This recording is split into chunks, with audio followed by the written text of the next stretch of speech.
Phil Hamilton, City Council member. Tim Berry, City Council member. Buchanan, Police Chief. Rick Landis, Director of Public Works and Utilities. Julie Boyd, Interim Planning and Zoning Administrator. Chad Russell, Fire Chief. Matt Kane, Finance Director. JT Klaus, City Attorney. Dana Engstrom, City Clerk. Les Mangus, Director of Community Development. Jolene Graham, Assistant City Administrator. Jennifer McCausland, City Administrator. All right, this time Denny with Andover Police and Fire Chaplains Program is going to lead us in prayer. How you doing, sir? Good to be here. I'm glad you're here. Yeah, you bet. I'm glad to be here. I count it a great privilege to be here and to look at you all and reiterate how important prayer is. I read a few scriptures today about leadership and how we're supposed to be praying for our leaders. And I lead a group of men on Tuesday mornings, about 35 to 50 now, every Tuesday morning. And we have the great privilege of praying for the leaders of our community. And so I say thank you for the privilege of being here and being a part. It's incredible, really. So let's bow our heads. Dear Lord, we just come to you tonight and say thank you. Thank you for a safe place. Thank you for the leadership of this place. You call each one of us out by name. You know us. You know where we're setting. You know what our responsibilities are. And as I pray, I just lift each one of them to you and recognize how important they are to this community. So Lord, we come to you and we say thank you for this time. And I pray for unity in the leadership, in the councilmen. And really, Lord, it's not about agreeing all the time. It's about how we agree and how we disagree. So Lord, I pray that everything that is done tonight would bring honor and glory to you. In Jesus' name, amen. Amen. Man, thank you, my friend. If you would, stand and join us in the Pledge of Allegiance. I pledge allegiance to the flag of the United States of America and to the republic for which it stands, one nation, under God, indivisible, with liberty and justice for all.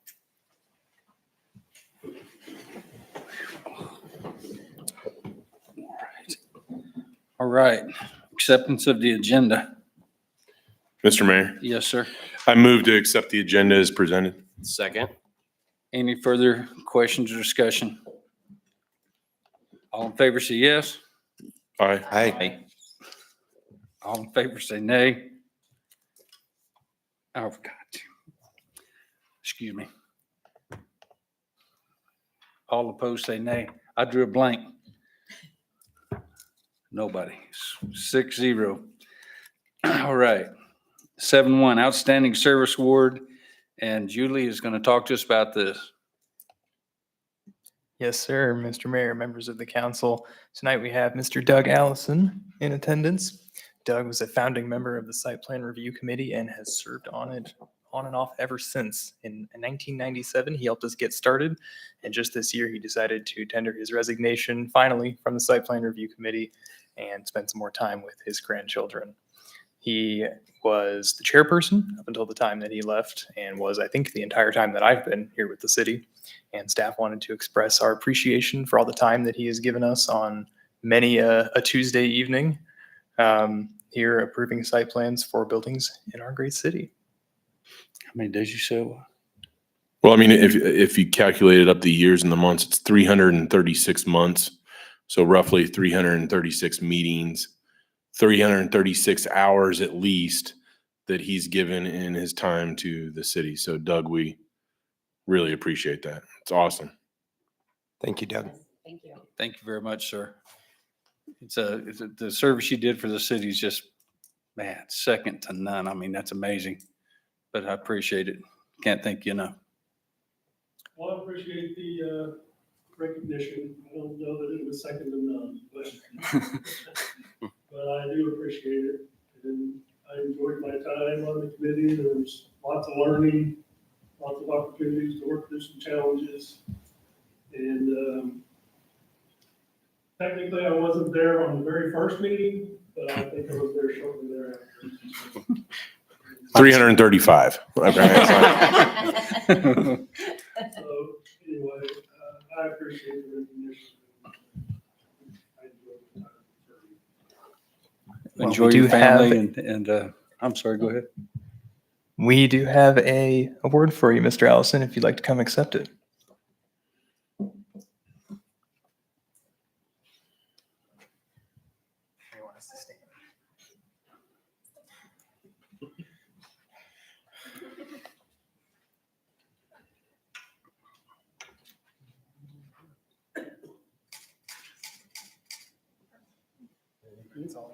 I also have your original nameplate if you want that.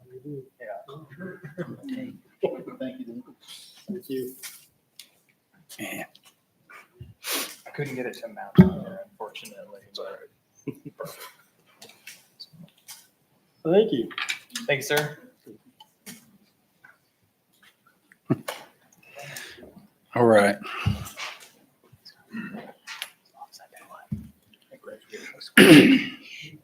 Citizens request 8-1, private outdoor pyrotechnic display.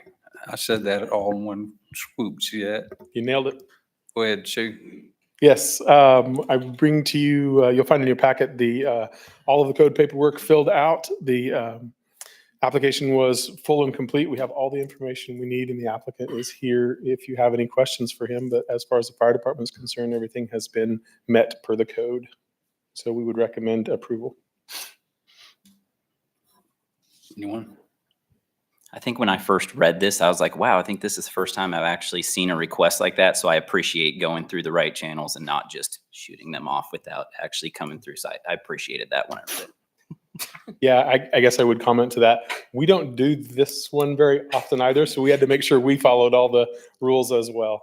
And the applicant, of course, was more than willing to toe the line. Well, and also thank you, sir, for being here. So if we do have questions, we can address those. So thank you. Mr. Mayor, Yes, sir. I move we approve the fireworks show at 505 North Glendon Vaughn. Did I say that right? Glendevin, excuse me, a private residence on August 30th, 2025 at approximately 9 p.m. Second. Any further questions or discussion? All in favor, say aye. Aye. All opposed, nay. Motion carries 6-0. Presentations, 9-1, 2025 Greater Andover Days presentation, and Beth is going to talk to us. How are you, young lady? Very well, thank you. Thanks for having me.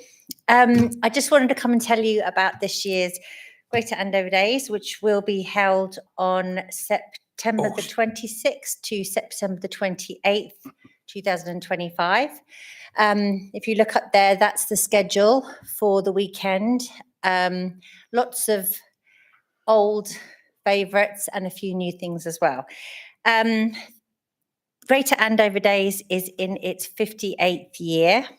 The GAD committee is comprised of community members and has been meeting since February 2025 for this year's planning. This year's theme is Sunflower State of Mind, so we're celebrating all things Kansas. Slight change to the button sales this year. We decided to keep the buttons and the bracelets at $3 right the way through the weekend. So normally we do it $3 before, and then we raise them to $5 during the weekend, but we're just going to keep it at $3. Makes it a little bit less complicated for everybody. And then this year, the big change for that is that we are offering a family ticket, which would be 2 adults and up to 4 children for $10. We really want to make this as accessible as possible to everybody here. So that is a way that people who have got larger families are able to attend, and it doesn't break the bank. So I feel that that's a really good change. The buttons and bracelets are going to be available to purchase from the 4th of September at the following locations. We have them for sale at City Hall, the Public Library, Andover State Bank, Andover Senior Centre, and Dillon's. And a portion of the proceeds will benefit Wichita's Little Heroes, which is our chosen charity for this year. New events include well, no, first of all, the concert in the park on the Friday is going to be Three Dog Night and the Little River Band.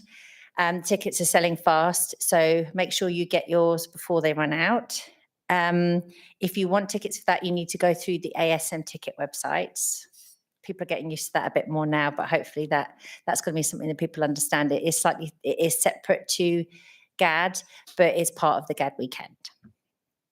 If you want to book without fees, you can get directly from the Lodge box office, which will be open every Friday between 10 a.m. and 2. And that's a big saving because the fees do add up on multiple tickets. So I would suggest you go and see Cat at the Lodge between 10 and 2 on a Friday. Or you can go to selectaseat.com. The art show is going to be held at the Andover Public Library again. If you would be interested in submitting something for that, please go to the website. All the details are there.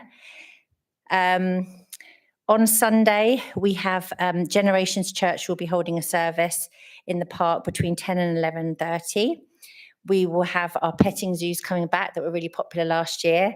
We have a bee petting zoo, goat yoga, and Peachy Farmer coming back. So we're looking forward to that. There will be some activity booths, a rock scavenger hunt, rock painting, mindful colouring, entertainment on stage, and the Mad Scientist is coming back. That's the Sunday. Saturday is obviously going to be our parade. Slight change to that this year. We're going to have a new category for the parade, which is going to be a golf cart category. Again, we're trying to make this as accessible as we can to people. So putting a whole float together is a lot of money and time. And so we're hoping people will get on board with that and decorate up their golf carts and come on down to the parade. If you want to sign up for that, you can go to the website and it's the same as always.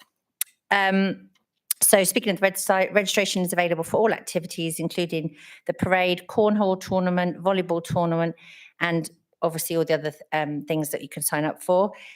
We are still looking for some volunteers for the day. Always happy to have people put their hand up to help. If you can either go to the website, which will have the link for the Sign Up Genius, or you can just email me directly and I will put you on to whatever it is that you want to do for the weekend. Megan has managed to raise over 36,900 in sponsorship, which is another 2,000 more than last year, which was already crazy and brilliant. So she's done an amazing job again. Thank you so much, because yes, thank you, Megan. It just goes to show what fantastic support we have from local businesses, and it means that we can hold GAD and make it really special every year. So we're so grateful.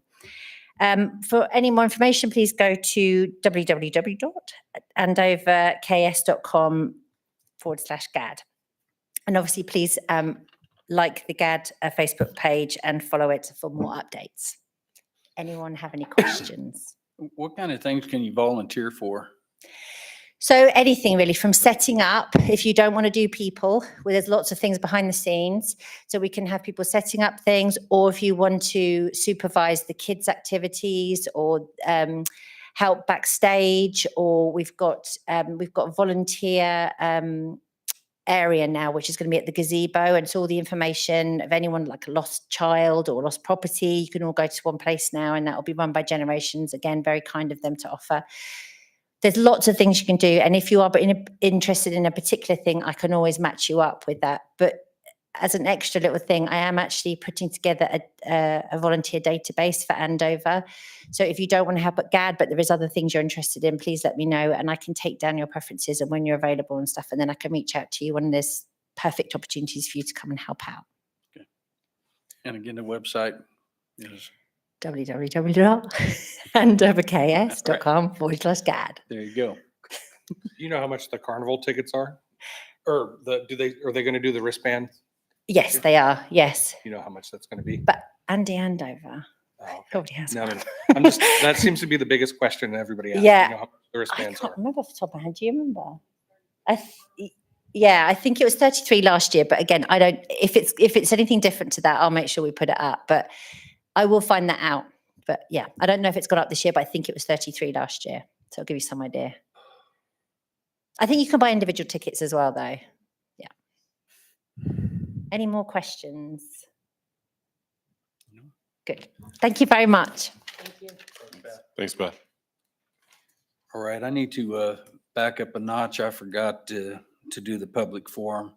So at this time, I open the floor to a public forum. If anybody has anything they'd like to say, feel free to step up.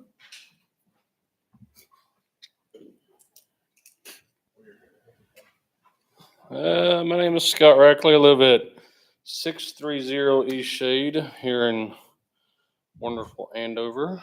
I know I'm early, but hey, that's how I roll.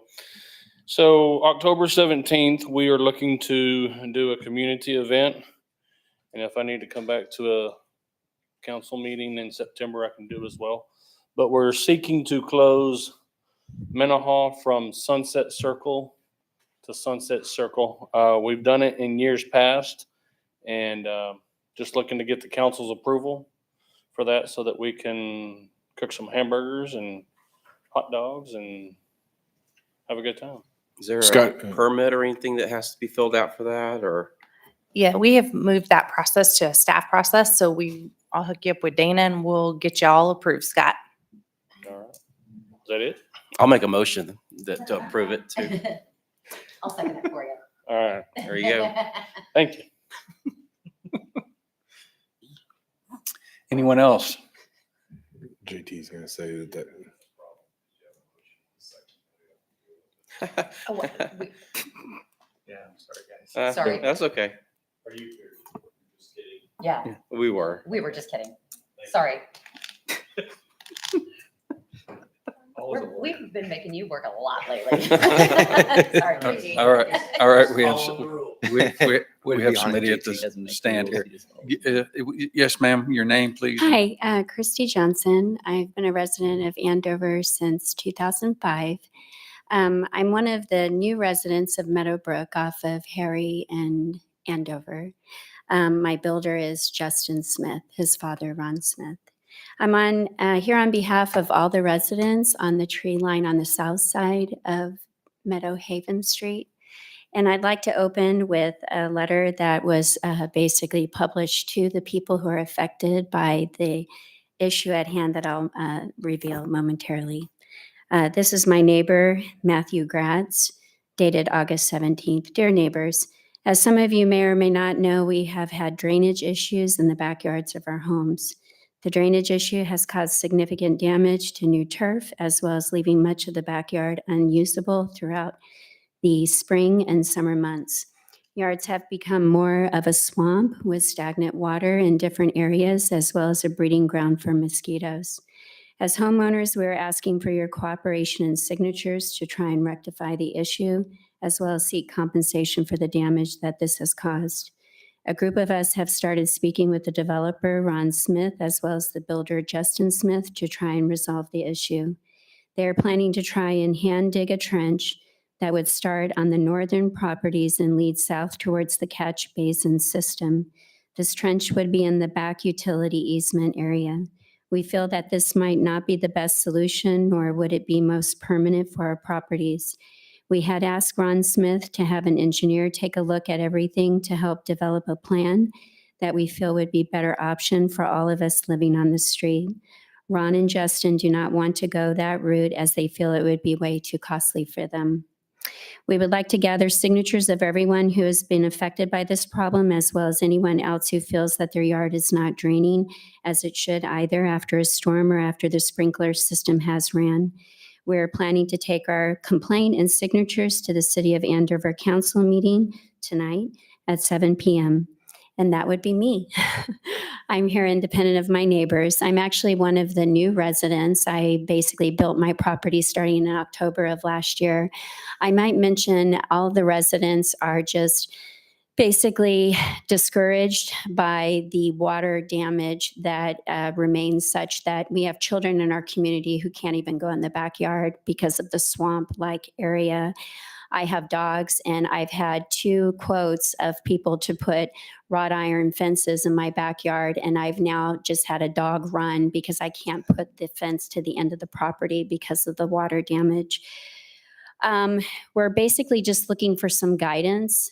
We don't know what to do when we have Ron, the father of the builder, Justin, who basically has, matter of factly, he came to me and told me that he would be back in 2 weeks. He would dig a trench without my permission, because my position was, sir, with all due respect, I think we need an expert to come and assess the grading issue. That was our opinion, fair to poor in execution.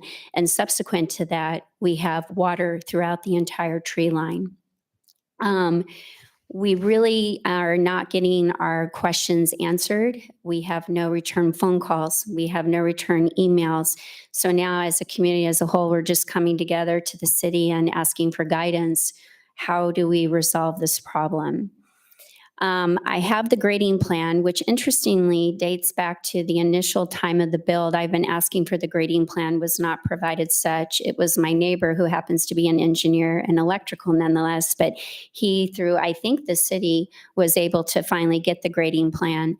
What's kind of interesting, when you look at the grading plan, it shows that only 2 of the tree line properties are on a drainage system that feeds into the pond. The remainder of the residences are not connected to that drainage system.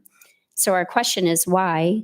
Why was that the decision of either, I don't know where you are on that decision making, or was that the decision of the builder? It's our understanding through Ron Smith that he chooses not to bring an engineer to correct the problem and make us whole, because he said it would cost him money.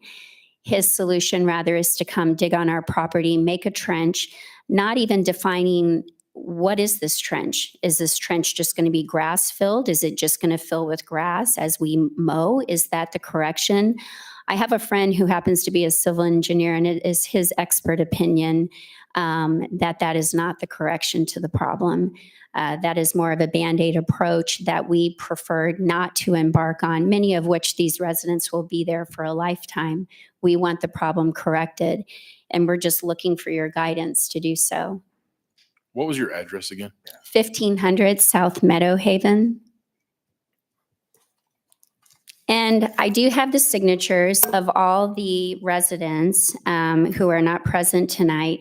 Interestingly, there are 2 signatures I did not get, one of which I think one of my neighbors has some affiliation with this center tonight.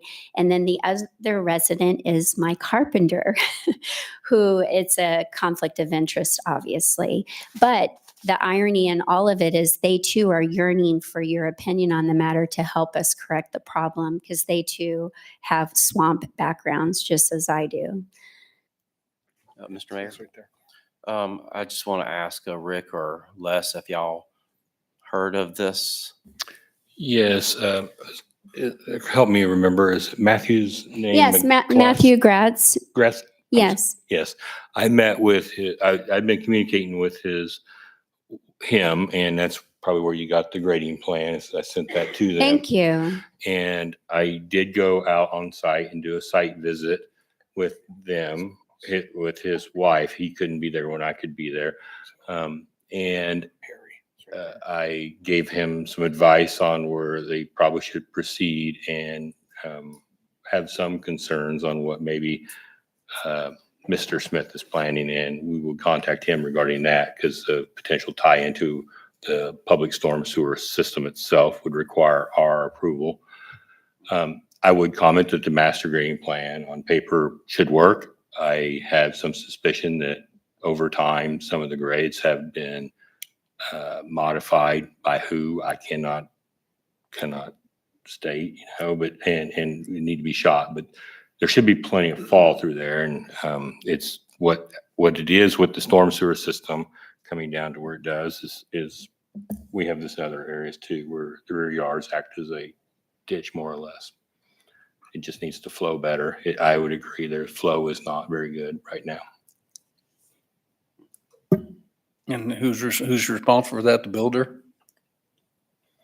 Well, the city does lot grading certificates when we give a CO for a house, and the lot grading certificate certifies with the land surveyor that the grades are correct at the time of the house certificate occupancy.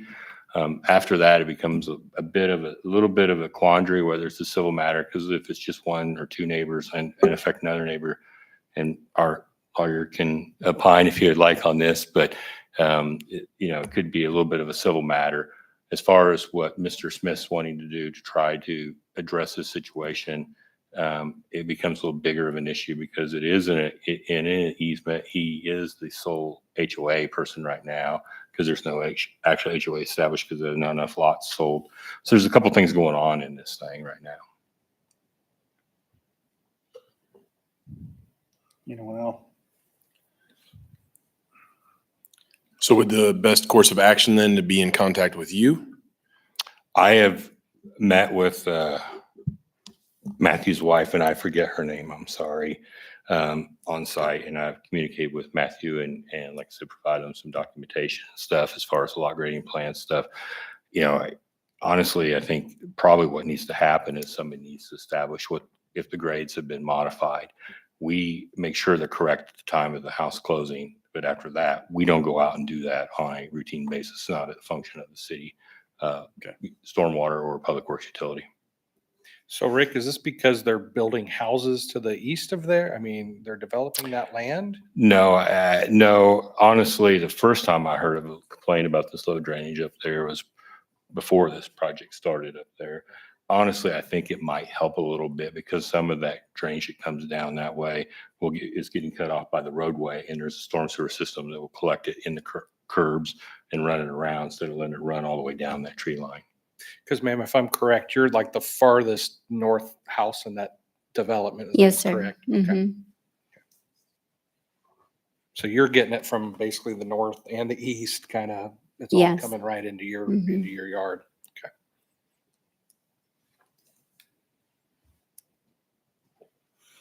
All right. We will have conversations about it and go from there. Thank you. Much appreciated. So I don't say something stupid, we'll have the staff talk about it and go from there, okay? Okay. Appreciate you coming. Thank you for us for and- listening. I appreciate your time. All right.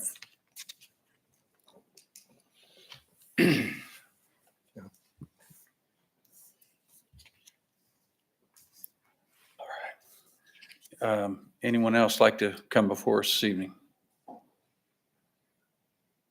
All right, public forum's closed. Sorry for getting the lineup messed up.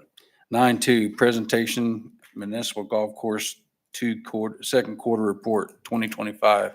And Dick Stunt's going to talk to us about this. Thank you, Mr. Mayor. Yes. Second quarter, we saw, as the reports that I submitted to the city, a small increase in rounds and revenues, just 2% year over year. But it's a little bit deceiving because we've had some of the biggest days we've ever had since I've been involved when the weather's good. We've obviously had more rain days during this quarter than we've had in the past. And so I think that's the reflection of not gaining more rounds than what we've seen, which obviously has been good for the golf course. And we've had better conditions due to the rain, but it did just kind of moderate perhaps our gain in rounds during that time. The other thing I'd mention to you, the robotic mower issue that we have been battling back and forth, or I shouldn't characterize it that way, that we ran into a stumbling block with the antenna structure. I got contacted by the company, Crest BAS, that said that they have erected an antenna south of Andover, and it's in range. And so those antennas go like 10 miles. So he brought another robot out here over the past week or so, and we experimented with it as we've done in the past, but this one is an upgraded one. It goes faster, it mows lower a little better. It's just simply better technology than the ones that we were looking at a year ago. So anyway, I just thought I would mention that to you, that we haven't, from our perspective, it's not a dead issue. And perhaps I'll be back here next late winter, early spring, giving you a report and perhaps a recommendation on moving forward with maybe at some level trying to get robotic mowing out on the golf course and see if it can help us out. Are you happy with, I mean, the one that he brought out? I mean, Are you happy with the quality and the performance of it? I could tell that it was better than the ones that we even tried out last year and really we're going to go ahead with. It's a little faster. The issue is we're mowing low cut turf at 3/4. The tees, fairway areas and the collards around the greens. And most robotic mowers are mowing 2-inch stuff, like whether it be a lawn or an athletic field or whatever. And so they struggle just a little bit more to go through the low cuts that we're doing it. But this one did it better than the ones we had, let's just say a year ago that we tried out. There was, we had some wind rowing. In other words, when it mowed, if we mowed just slightly lower than what was mowed before, it would windrow the turf. But it's a matter of just simply going over it again, and because there's virtually very little cost to going over it another time with a robotic mower. So anyway, yeah, the quick answer is yes. It's not 100%, but yes. So, and with that, again, whoever's doing the pyrotechnics. He's gone. He's gone. Oh, I wanted to thank him because my granddaughter's getting married that day, and I'll let her know you're celebrating. Heck of a deal. Very nice. But with that, again, I know I may sound like that I repeat myself, but I mean it in that the cooperation that I have received ever since I've been here from the people sitting up front and Rick and his staff and Jennifer and everybody has been fantastic. And I just enjoy this engagement more than I ever have. Again, it's my 4th government one, and this is the best by quite a bit, But again, I just want to thank you again for your partnership. So with that, I'd entertain any questions. Mr. Mayor, I have just a couple sir. questions. Dick, have you ever thought about maybe doing annual passes that like expire the year, the point where they purchase it?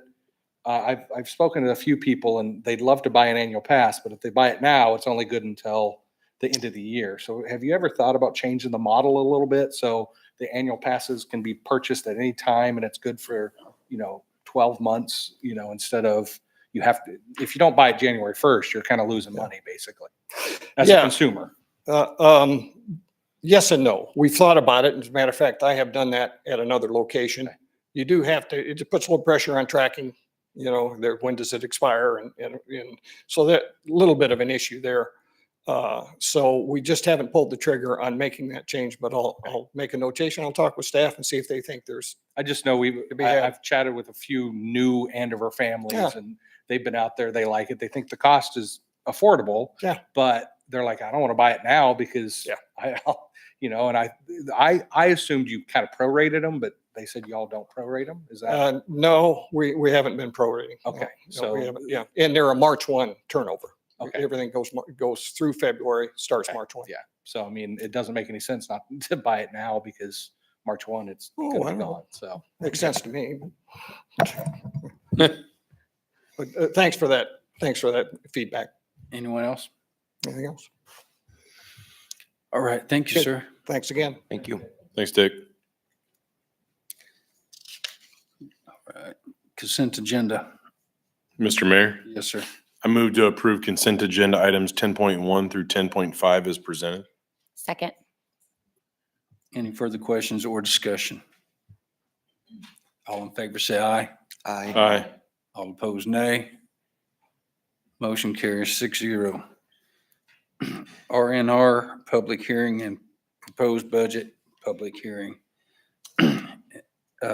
11.1, RNR hearing and resolution to exceed revenue neutral rate, and Jenny is going to speak to us about this. Thank you, Mayor and Council, and to the many members of the public that came here tonight for our budget hearing. It's been another long and winding budget season, and while our work began in earnest in February, I want to start by taking us back to a little bit less than a year ago. Those of you on the bench know that the budget you adopted a year ago was at the same mill rate as what we're presenting to you tonight, which is also the same mill rate for 2024, and that was 42.981.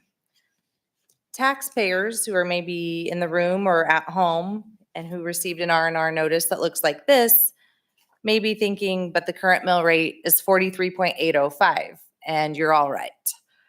Every year after the governing body approves a budget, our budget document is sent to the county. and they adjust the mill rate to ensure that the dollars included in that budget form are collected for each taxing entity. There are appeals that are ongoing for individual properties with regard to appraisals, and so it's completely normal for the certified mill rate, which is what you're charged on your tax bill, to wiggle a little bit from what you all are going to approve here in 2 weeks' time. It's typically not more than a quarter of a mil, so imagine our surprise last year when our certified rate came in 0.824 above what the council had approved. Staff quickly put together what had happened, being only the second year for TIF revenues to be included in the city's assessment. We had removed the current year's TIF value, and for the public, TIF stands for tax increment financing. This is in reference to the Heritage, which is our brand new TIF district, and we're all learning as we go through that. The TIF revenues are held separate in order to pay back the infrastructure that you see in the Heritage, the streets, the parks, the sculpture, the parking garage, all of the different aspects that make the Heritage a community. The promise I made to you a little less than a year ago was that we would get back to the 42.981 mill rate for 2026. And I am pleased to share that we have done that in the budget we are presenting tonight. This took work, and I think it's really important that the public knows that it took removing some things from the budget that were included in the original requests by the department heads. At this time, I would like to give kudos where it's due to our incredible team that made this budget a reality. Matt Kane, our finance director, Jolene Graham, assistant city administrator, Madeline Alter, senior accountant, and the entire senior staff, which is primarily those who sit at these front tables at city council meetings, but also your IT and HR directors. The team effort demonstrated during this budget cycle was second to none. And I can vividly still see the day in June when I requested that all the members come and they bring 2 to 3 things that they could either delay or go without in 2026 in order to cure a $1.5 million deficit that we needed to overcome to get the mill rate back to this level. The best part of that experience was hearing some of those members say to one another, no, don't give that up. Your people need that. The public wants that service. Don't delay that. Let's give something up from my department. Your senior staff fully understands their why when it comes to serving the residents of Andover. In the end, we took out just under $366,000 worth of items. I'm not going to read them all to you, but for color context, because again, I think it's important the public knows we really scrutinized the budget and we did not put forth things we thought we didn't need in 2026. So we delayed some equipment for the Parks Department, things like utility tractor and multi-deck mower implements. We reduced airfare and lodging for some of our employees to go to conferences, in this case in the Streets Department. We even looked at things like the Employee Appreciation Event, and although the amount was very marginal in $2,500, it was important that everything be on the table, and especially the things that didn't impact the residents. A new firefighter has been requested by your fire chief, and he offered up that that individual could start on April 1st instead of January 1st.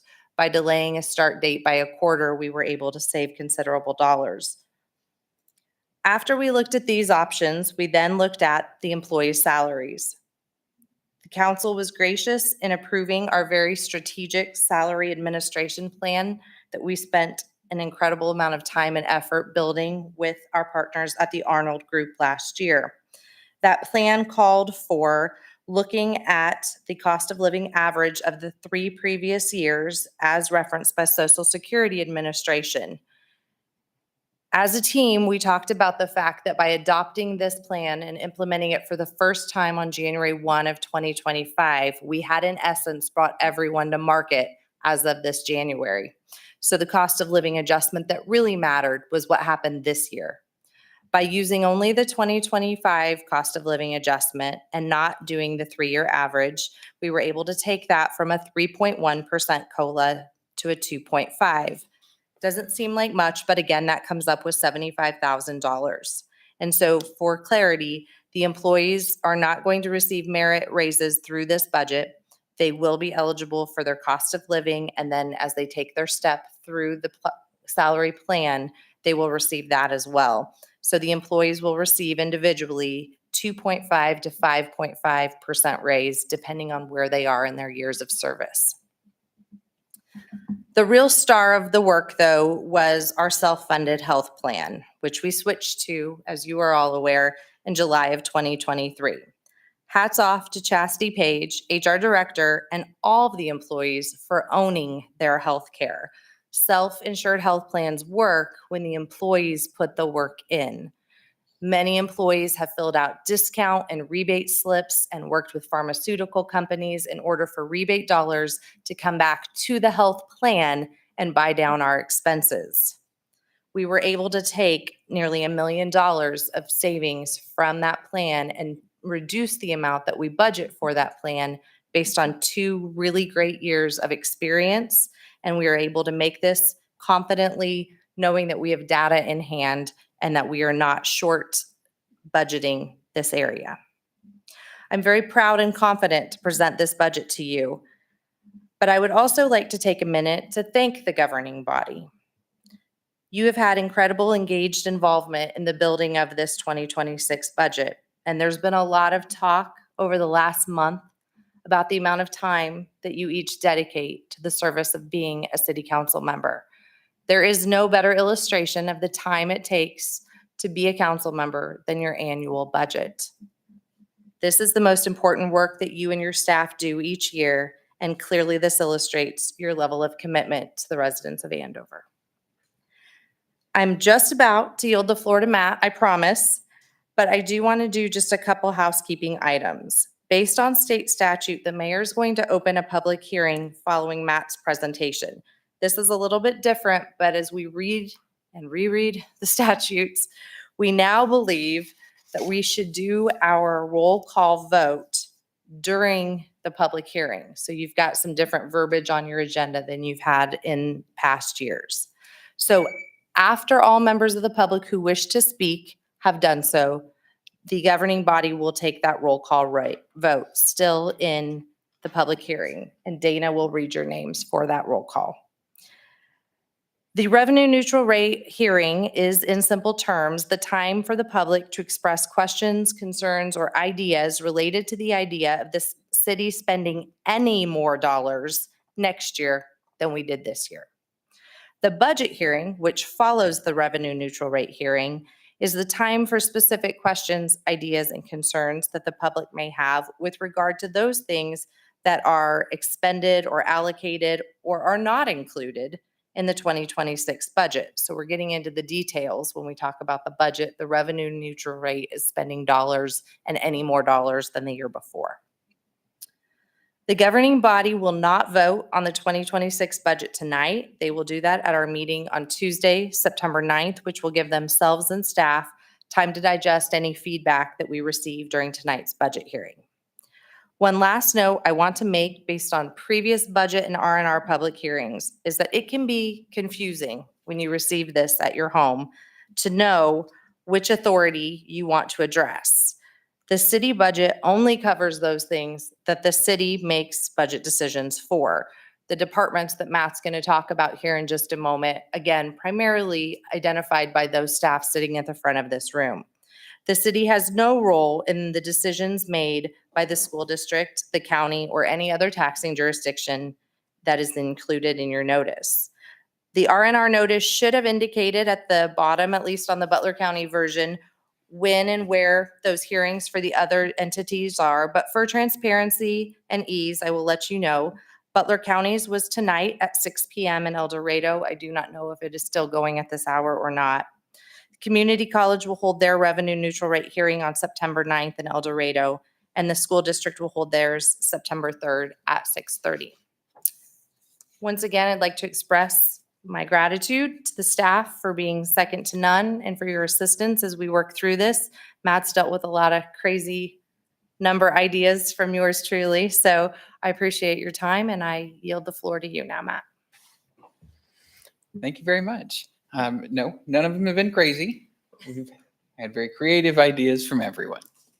And when I echo everything that Jenny said about staff, everybody was so great, and you all were great. Everybody, all the people were so easy to get along with this whole budget season, other than when you all told me I was boring. So wait for your son. I know, the cinnamon rolls. I will never live that down. We missed Donna. Yeah, I know. Maybe some fireworks, glitter. I don't know. So I'm going to go over a couple of things, just procedural stuff of why we have to do the revenue neutral rate hearing and the budget hearing, and then go over some high level numbers with the tax rate and some of our expenditures. So originally, when this went through legislation, it kind of got the tag truth in taxation is to try and increase transparency. That's why we have to have the revenue neutral rate and the hearings that go with it. So what is a revenue neutral rate? It is essentially the rate at which the city would levy taxes if we wanted to levy the same number of dollars as the prior year.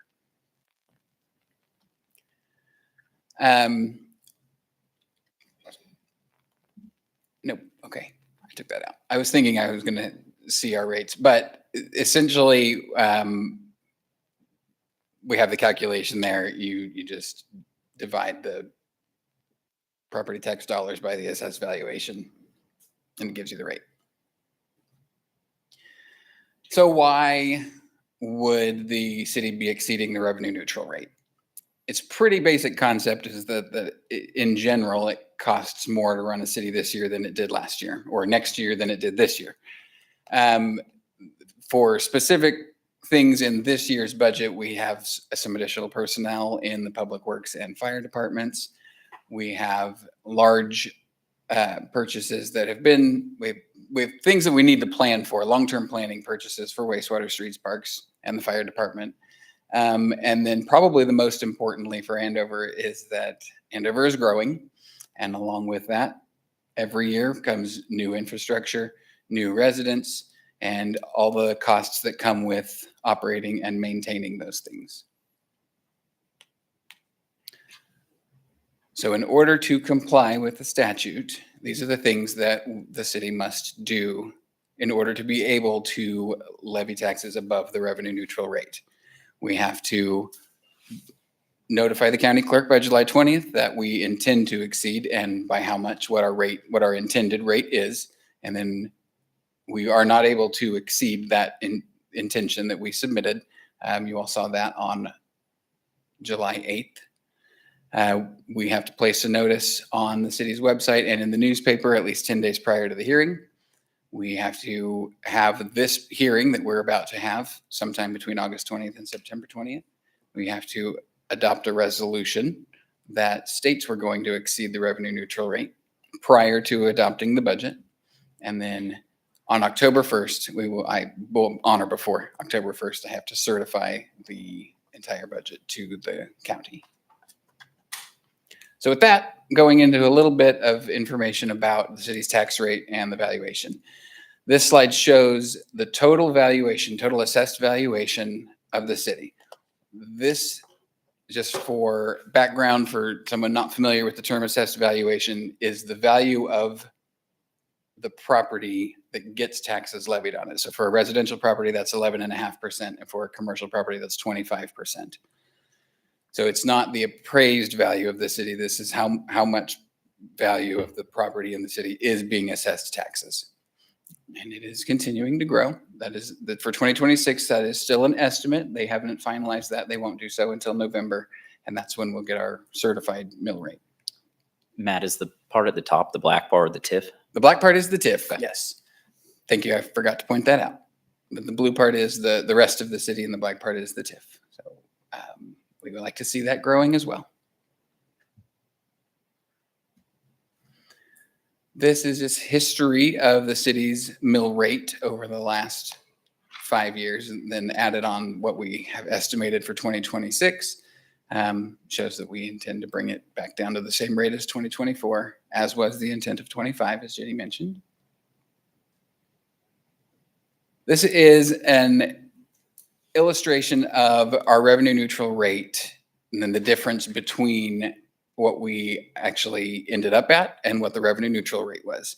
And what my intent here is to show that while, because of the rapid growth of Andover, it would be extremely difficult for us to stay revenue neutral. You, the governing body, and your staff are making an effort to do our very best to reduce what is having to be levied on properties in Andover.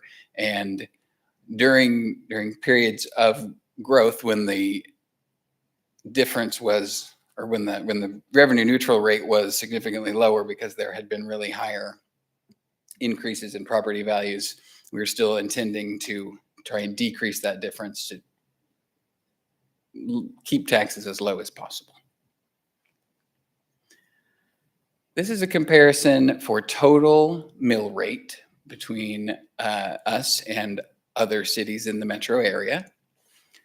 I will point out that in this slide and in the next slide, our city's rate is blue and it states that it's estimated.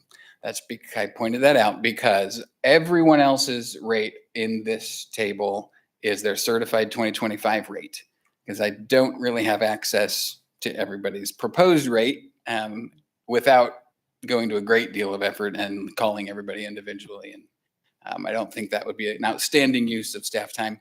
But I did put our rate in as our proposed rate so that we could show or illustrate what it would look like if everyone else stayed the same. And this is our proposed rate. This is where we would fall in the group for total mill levy on this slide. We're right there in the middle of the pack. You will notice that everybody that has a lower rate than us is in Sedgwick County. It does make a difference that in Butler County, there's 13 mills for the community college. It is of great benefit to the residents of this county, but it doesn't come for free. What are the asterisks? The asterisks are for cities that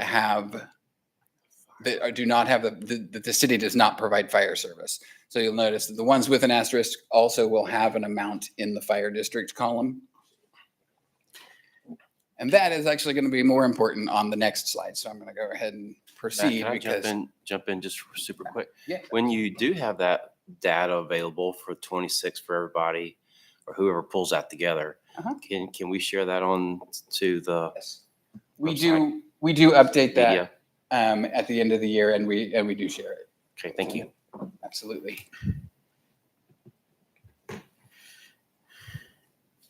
So the next one is the same information, but pulling out just the city and fire department section, because if you look, the majority have state, county, school districts, but that's kind of a tough thing to identify is when you look at some cities are 42, but they're also having some amount, it varies, but some amount levied for fire protection from either the county or a fire district of some sort.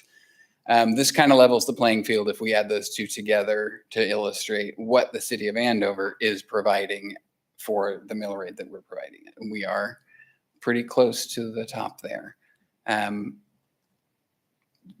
Providing all other city services, including fire service at 42.981 is it's pretty good.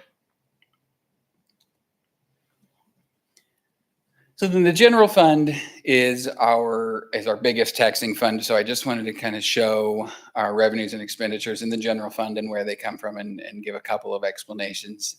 You see the largest portion of revenue for the general fund is from property taxes. The second largest is the sales tax or other taxes, which is mostly sales tax. Some of that is motor vehicle tax as well, though. And then franchise fees, interest, revenues from police fines and permits,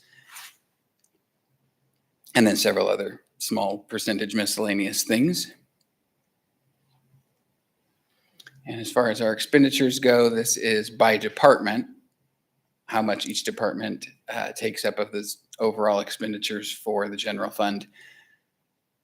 I will call out the big orange section, the Family Future Forward transfer is essentially a pass through of this big green section of the sales tax, because the 1% sales tax that is paying for the Family Future Forward projects. That's the improvements to 13th Street Sports Park and the new fire station. We didn't state when we took the vote that it was going to be a different way, so those funds statutorily have to go through the general fund. However, we take those funds, we transfer them somewhere else, and we pay the debt payment out of there, and then anything that's left over will be decided upon by you all what kind of capital projects you want to take on with any remaining funds. The city has 122 full-time positions. At any given point, we generally have less employees than that because in the time I've been here, we've not had every single one of them full at one time. But this is how those break down by department. And then we listed out the 3 new positions that are included in this proposed budget. Matt, I know we called out on the firefighter a later start date in the year. Are the other ones set with a January start date? Yes. Okay. This is overall personnel costs, and this includes salaries and benefits. Just an illustration. In 2024, we had a large budget increase in the benefits fund because that was the first budget cycle following going to the self-funded insurance. And while the self-funded insurance performed very well in 2024 and 2025, and we didn't have to expend it all, we did have to increase the budget significantly in order to build the reserves that we need to be able to handle if we did have a year, some sort of significant expense in the self-funded insurance. And then in 2025, we adopted the salary study to bring salaries up to market. So you can kind of see in 26, because those 2 things have passed and we were able to reduce, as we discussed, the benefits expenditures, that it sort of levels off a little bit. The increase between 25 and 26 is smaller than it had been the previous couple of years. This is total budgeted revenue for all budgeted funds. I will point out that I have a couple of asterisks on here. The top one is where there's the $12 million in the sewer expansion equipment reserve fund revenue. That was repayment of a temporary financing from Family Future Forward. I wanted to point that out because that was a capital project fund in 23 when we did that temporary financing. It's not shown in that column because it was going to a capital improvement, a non-budgeted fund. So it wasn't on the list. And then also in the 2026, I put 2 asterisks there. That number is a little bit different. It's different by $200,000 from what I showed you at the workshop in July. That's because in July, I forgot to include the estimated interest for 2026. Matt, So can I you added help, it in. can you help me understand on the vehicle lease fund, the like 4th from the bottom, where does the revenue generation come from on vehicle lease? Comes from 2 sources. It comes from transfers from the general fund, and it comes from sale of the leased vehicles when we have gains on those vehicles when we sell them. Got it. And interest.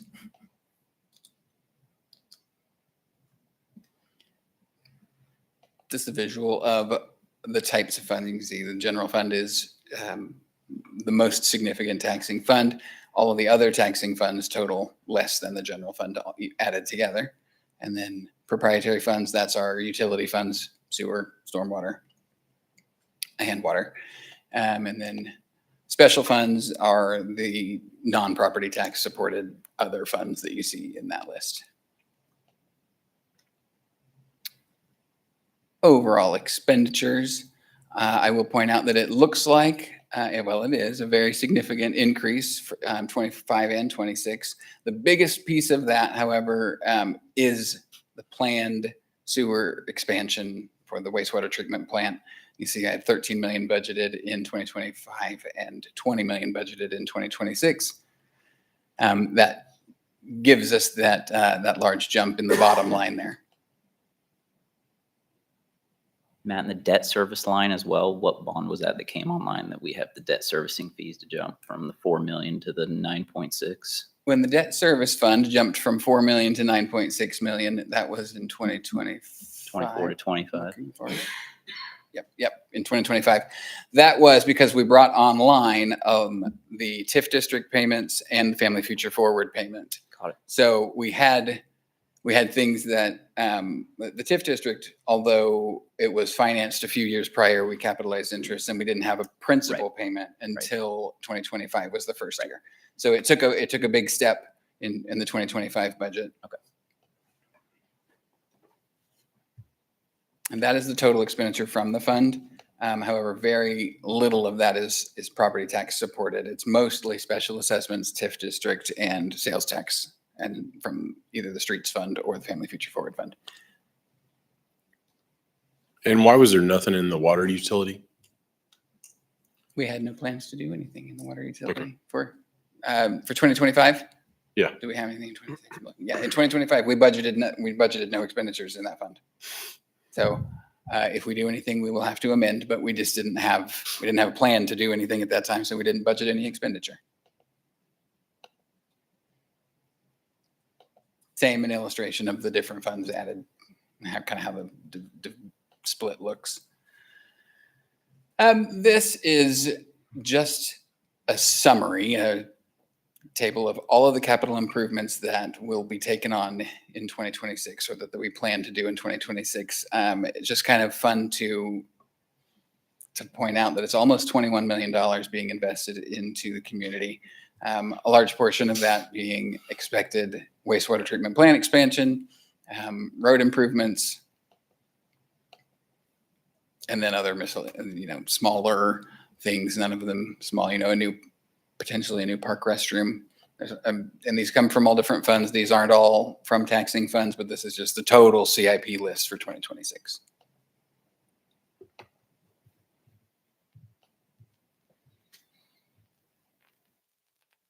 Any questions? Any questions?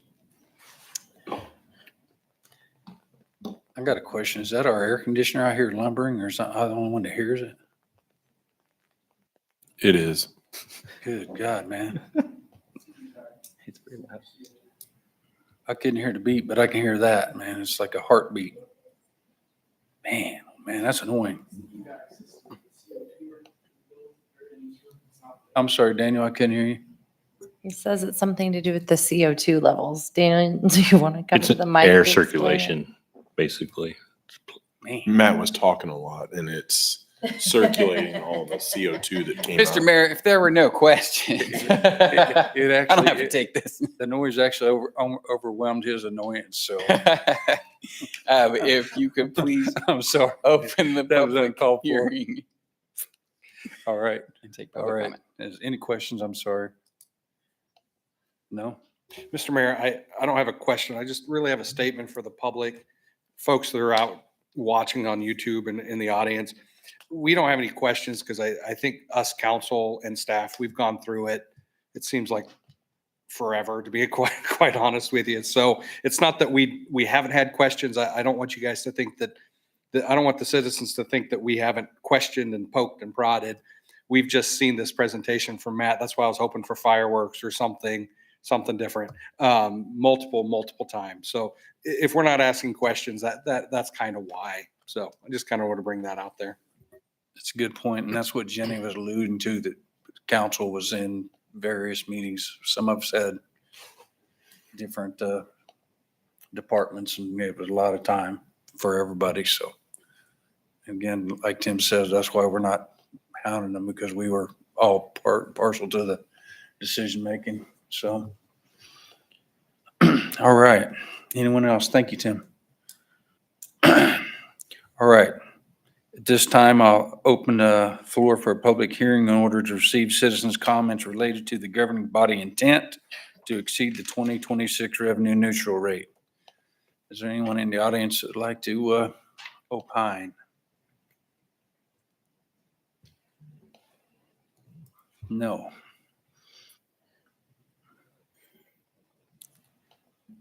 Motion to adopt this resolution of the city of Andover, Kansas, to levy a property tax exceeding the revenue neutral rate. So moved. Do we need to close the public hearing? Okay. All right. Right now, we'll do a roll call. Do we need a second? Do we need a second? No, oh, I'm sorry. Second. All right. Sorry. Thank you. Councilmember Barry, how do you vote? Yay. Councilmember Hamilton, how do you vote? Yay. Council President Henry, how do you vote? Yeah. Councilmember O'Cades, how do you vote? Yay. Councilmember Warrington, how do you vote? Yay. Councilmember Weimer, how do you vote? Yay. Motion carries 6-0.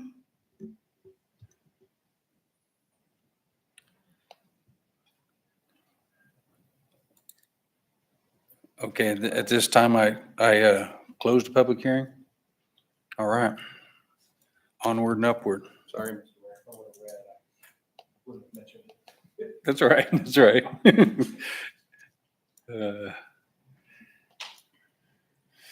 All right.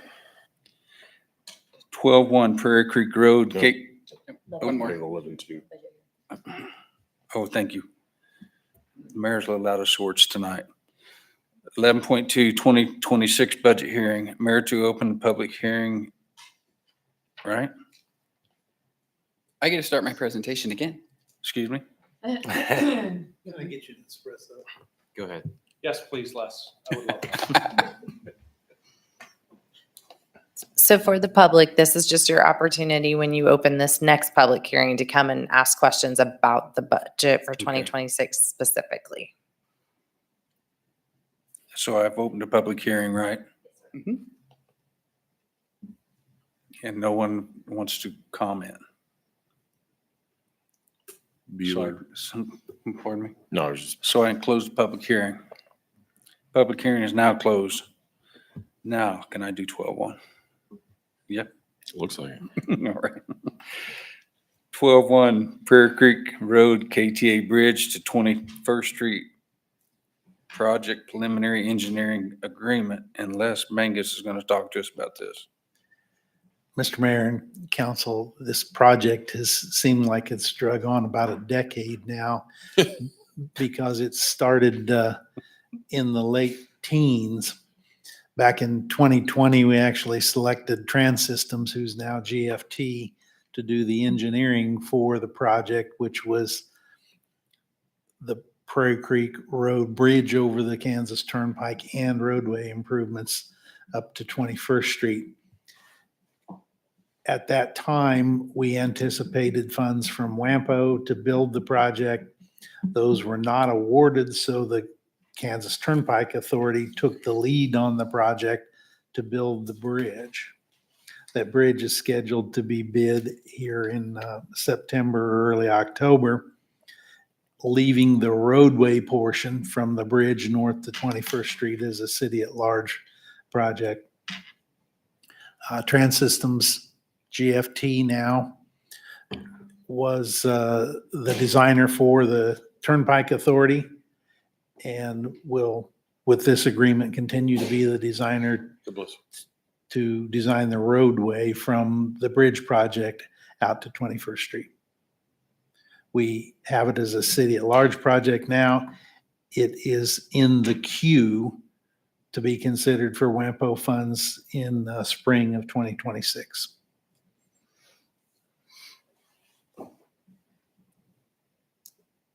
Mr. Mayor. Yes, sir.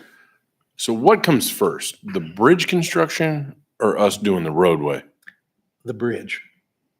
And then piggybacking on that, you said this was contracted in the teens with Trans Systems? They were selected Selected. in 2020. I guess like, did the engineering, was it done in 2020, 21? I mean, has anything changed since then or do they do the engineering now? Their work was split in that the Kansas Turnpike hired Trans Systems GFT to design the bridge independent of the road improvements. Okay. And now we follow that with the road improvements as a city project. You remember that agreement a few months ago with the KTA where they took the lead and they will bid the project and we will reimburse them for our share of the 30% share of the project.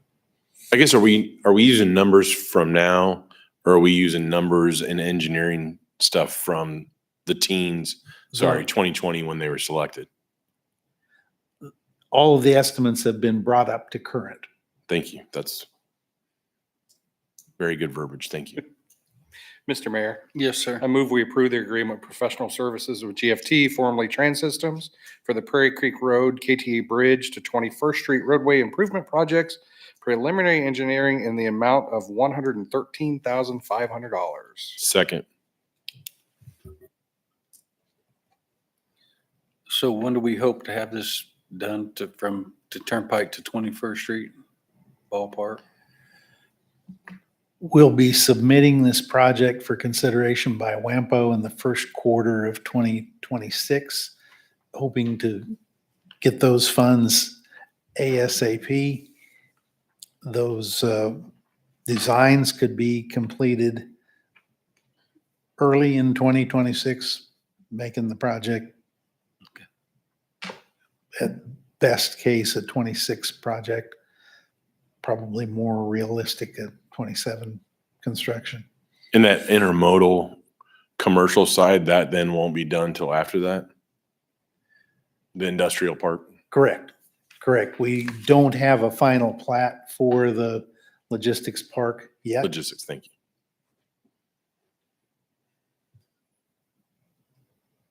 We are providing a street entrance at the southwest corner of the logistics park onto Prairie Creek Road with the bridge portion of the project.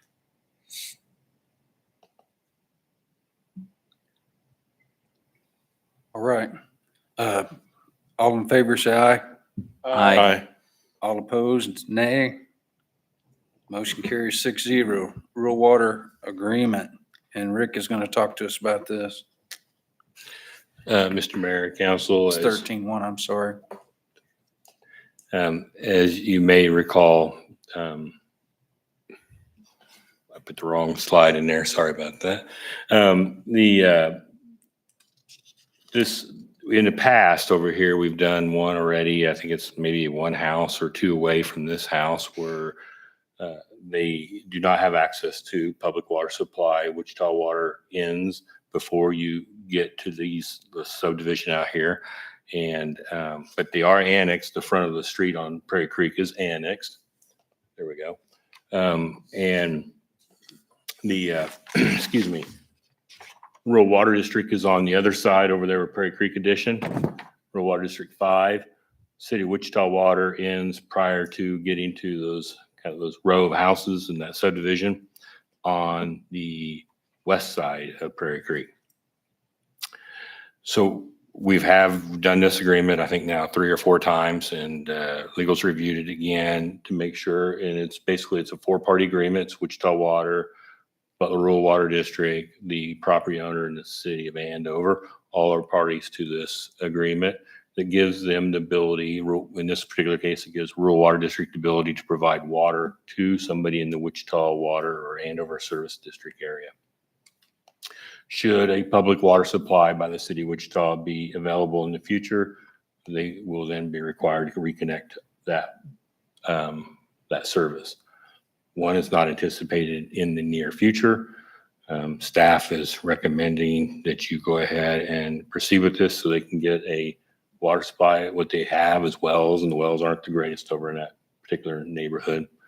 And this property owner in particular is in the process of doing a reconstruction of this property. He's going to invest a lot of money into the property.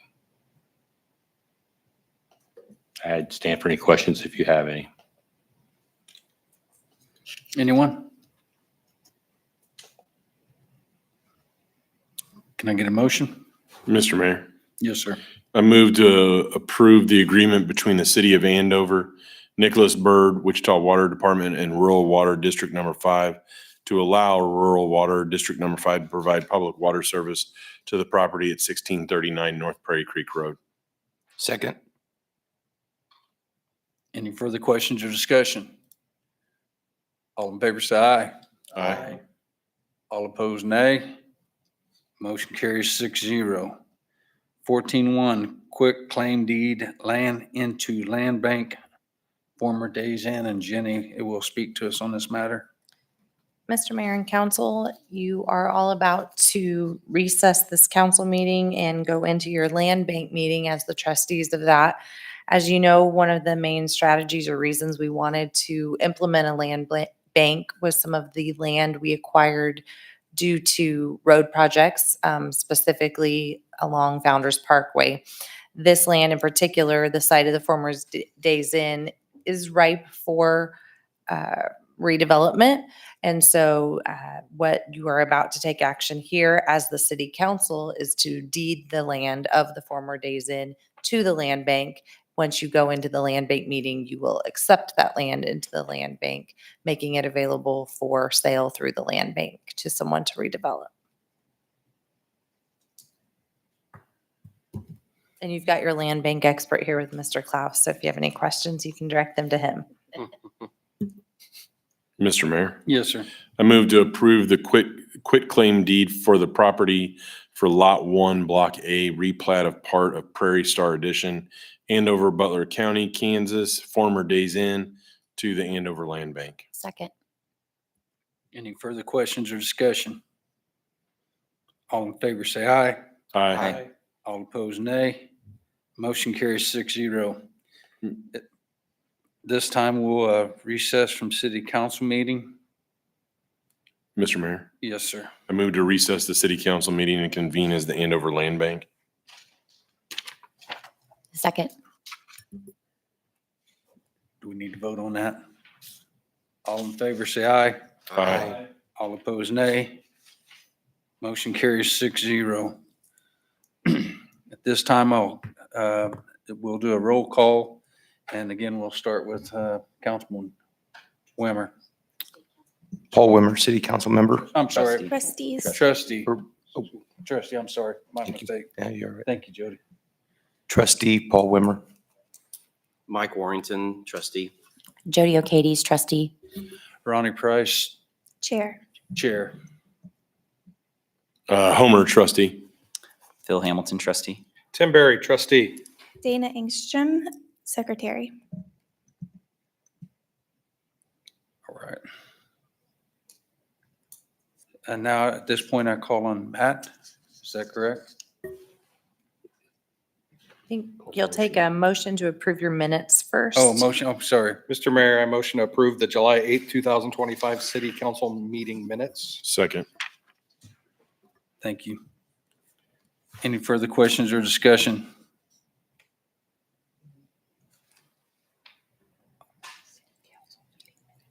I have a question. Yes, ma'am. Was that making it Mr. Mayor, or are you supposed to say chair? Oh, sorry. That's okay. Chair- I just Chair didn't- Price. I just didn't want to get in trouble by JT again. Just so we're all on the same page, he asked the chair to approve the land bank minutes that were within the city council. I just read what's here. Isn't that what you did? That is exactly what I did and what I Trustee meant. Barry? And so now we vote, right? Right? All right, and on this particular one, we want to say yes or no. So all in favor, say yes. Yes. Yes. All opposed, no. Motion carries. Do I vote on that? 7-0. We'll get this down. We'll get it down. Yeah. Only our second meeting. Right. And now for presentation of the public hearing for 2026 Land Bank budget. And now we get the joy of Matt talking once more. Thank you, Mr. Mayor. You do have a little bit of Chairman. Chair, thank you, Chair Price.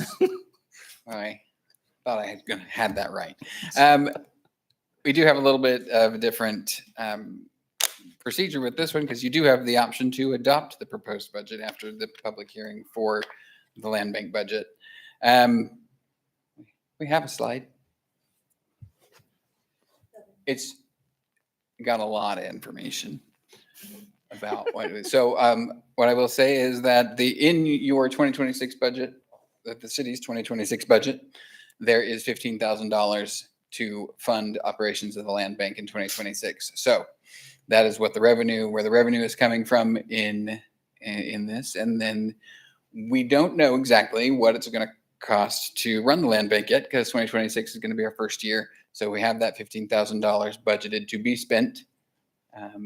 As with all budget authority, it is not a directive to spend. It is simply giving us the option to spend should it be needed.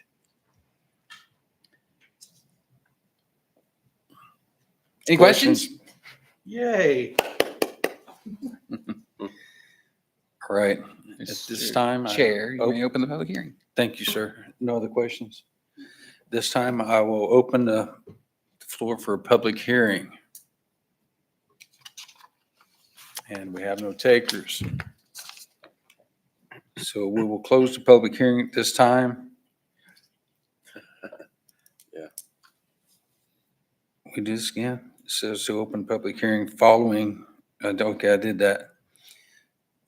Chair, I can't get used to this. Chair Price to call for a motion. Mr. Chair. Almost did it. Mr. Chair. Yes, sir. I move to adopt the 2026 land bank budget subject to appropriation by the city. Second. Okay, again, we want to, yes and no. Any further questions or discussion? All in favor say yes. Yes. Yes. All opposed, no. Motion carries 7-0.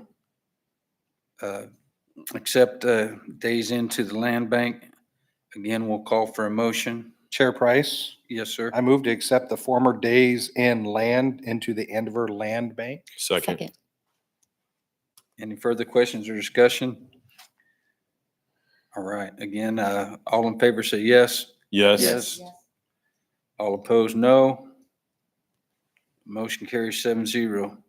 Adjourn. Chair. Mr. Chair. Yes, sir.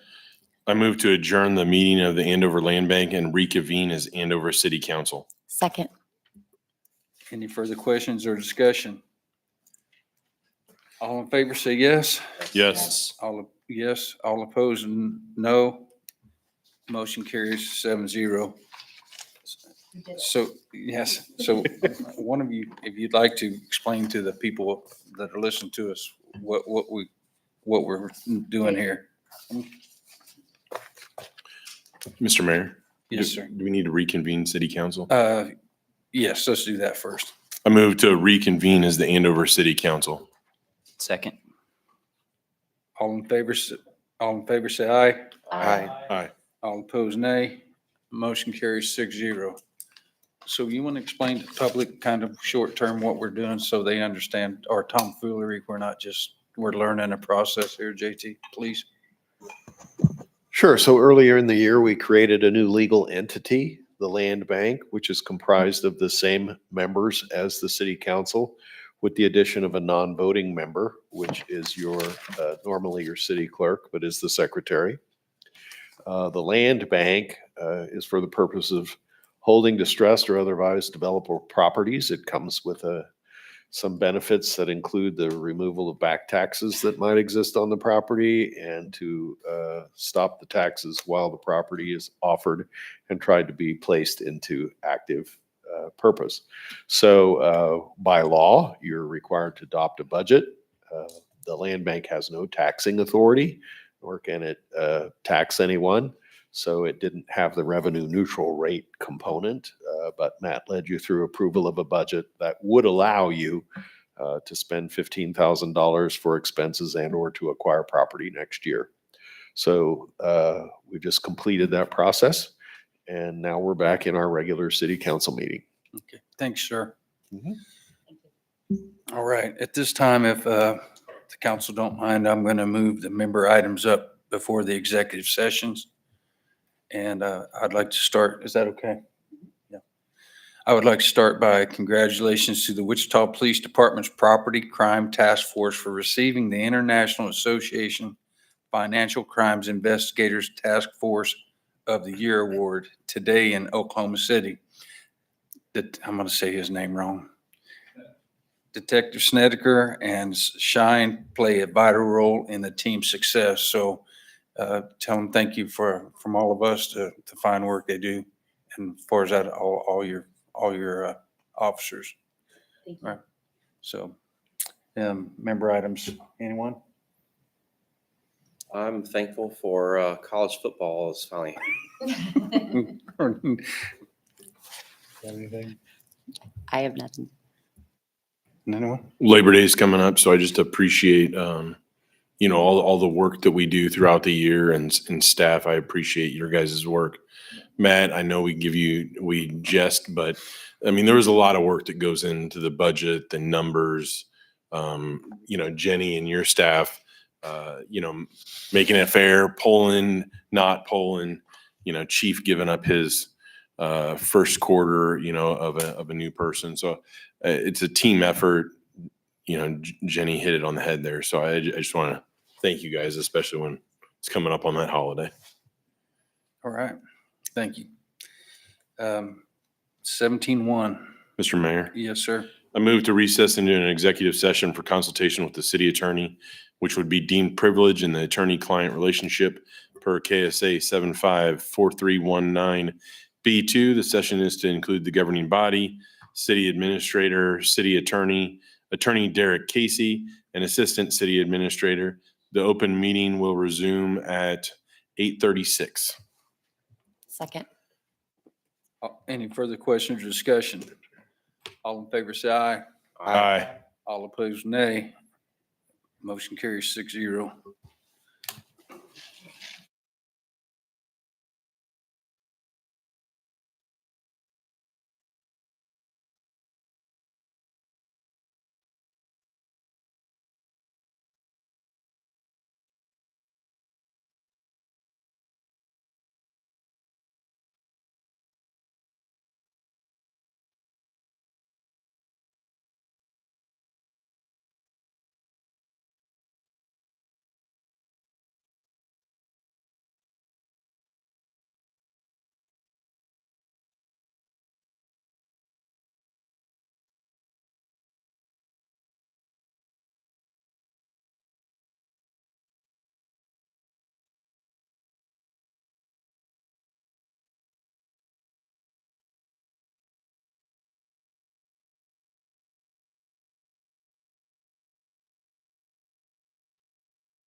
Move to come out of executive session. Second. Any further questions or discussion? All in favor, say aye. Aye. Aye. All opposed, nay. Motion carries 6-0. 17-2. Mr. Mayor, Yes, sir. I move to recess into executive session with Andrew Folston and of McDonald Tinker for consultation for the public body or agency which would be deemed privileged in the attorney-client relationship per KSA 754319B2. The session will include the governing body, city administrator, and the police chief, and will resume at 8:59. Second. Any further questions or discussion? All in favor, say aye. Aye. All opposed, nay. Motion carries 6-0.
I'd like to move to come out of executive session. Second. Stop that, man. It's after dark. City council after dark. That made me so nervous. Man. Now I forgot where I'm at. Any further questions or discussion? All in favor say aye. Aye. Aye. All opposed, nay. Motion carries 6-0. Man, I got about 3 hours sleep last night, so I'm Mr. having trouble. Oh, really? I'm sorry. Mr. Mayor, Yeah. I move to recess into executive session for consultation with the city attorney for the public body or agency which would be deemed privileged in the attorney-client relationship per KSA 754319B2.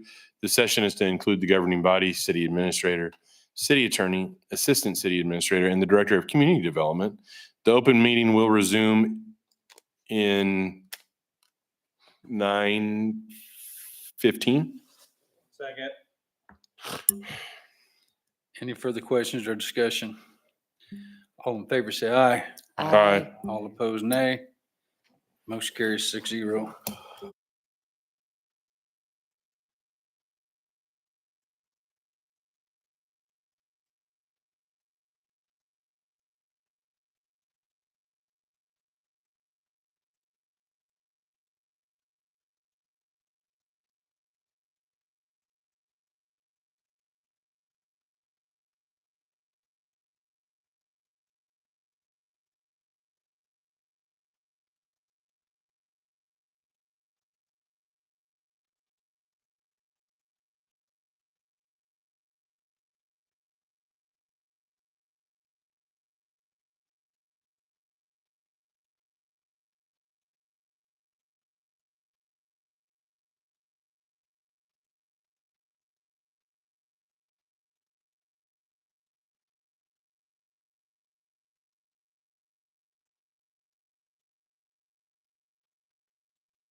Yes, sir. I move to come out of executive session. Second.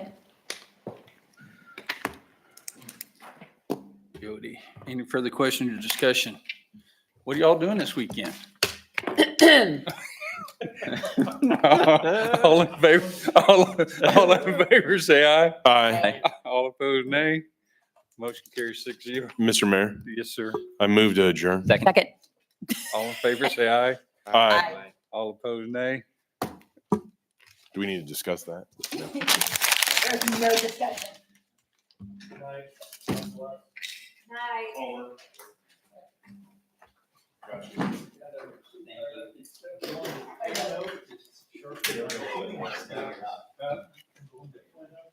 Great.